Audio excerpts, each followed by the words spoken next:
All right, guys. We're going to talk today about real estate investing with no money and bad credit. We're going to talk to you about how you can actually start real estate investing with no money and bad credit. All right. Now, the first thing I want to talk about here is that there are two types of credit. There's personal credit and there's business credit.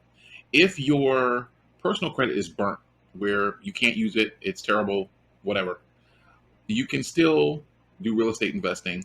But what you want to do is you want to establish a company. So step one is establishing a company. Now, you can pick your legal structure. I'm not an attorney. I'm not offering any legal advice. This is for informational purposes only. And so, what happens here is that you can set up your company. If you need help setting up your company, there will be a link in the description below so that you can have the company set up. And we work with a lot of people all around the country setting up companies. Okay. Now, the reason why we want to set up the company is because if your personal credit is not good, you're going to need to establish a business to establish business credit and business credibility. All right. So, next, you're going to be looking for, after that, after your company is set up, you're going to be looking for a furnished house to rent. All right. Now, you're not going to rent it yourself, you're going to rent it in your corporate name and you're going to do a corporate lease. So you're looking for somebody who is renting out their house and it's fully furnished and it's going to be a corporate lease. The reason why we need to be fully furnished is because we're trying to do this with no money. All right. All right. So what happens is we're going to contact an owner who has a furnished rental and we're going to be able to contact them, let them know that we want to do a corporate lease. They're going to get all excited because most people like the idea of having a corporate lease versus having an individual rent it because they think it's more stable. And we're going to actually make it more stable by doing a couple things. All right, so we have it furnished.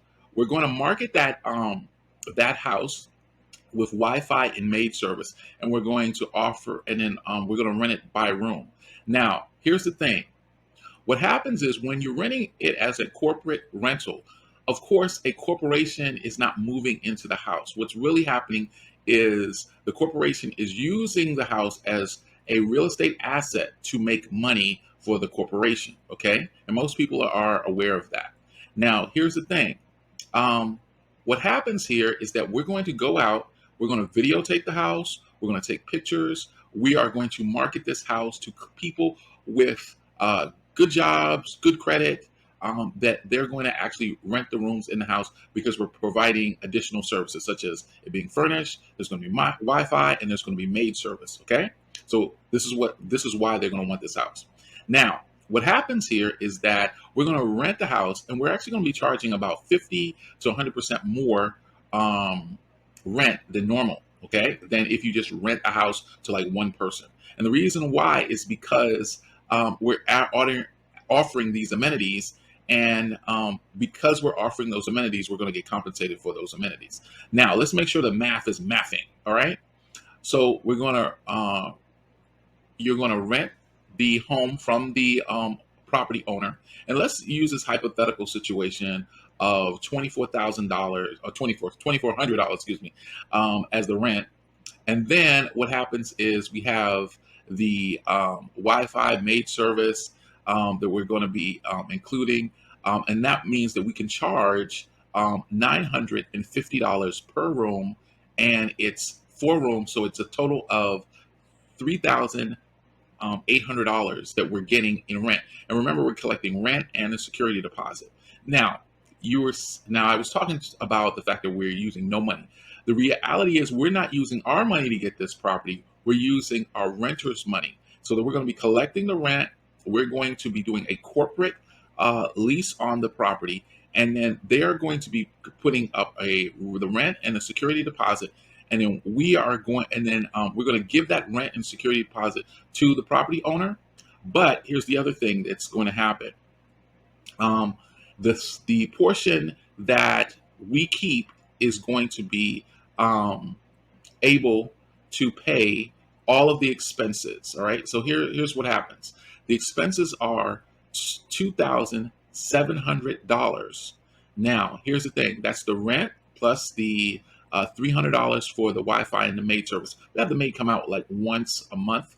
And so it's like it just depends because we're in this house with to different people. We don't know.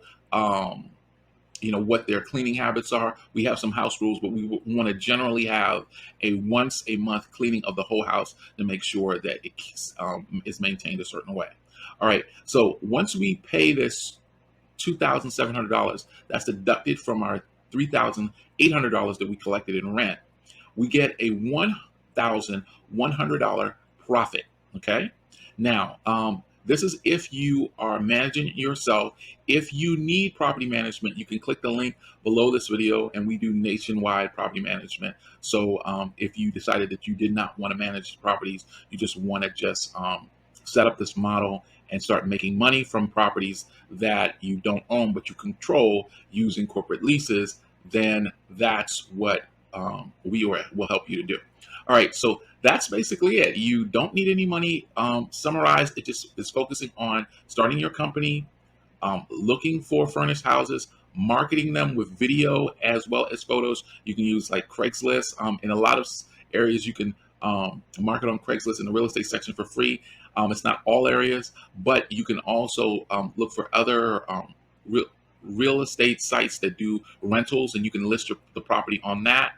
And then what happens is you're attracting um, um, high income or moderate income renters who are interested in having basically a furnished house with Wi-Fi, maid service, and certain amenities. Okay. And then basically that's it. And then you repeat the process over and over again. If there's something that's not clear or you want some clarification on things, don't hesitate to contact us. Our contact information is in the link in the description below this video. All right, guys, we're also going to be sharing with you in other videos about how you can actually make money and buy two properties at once.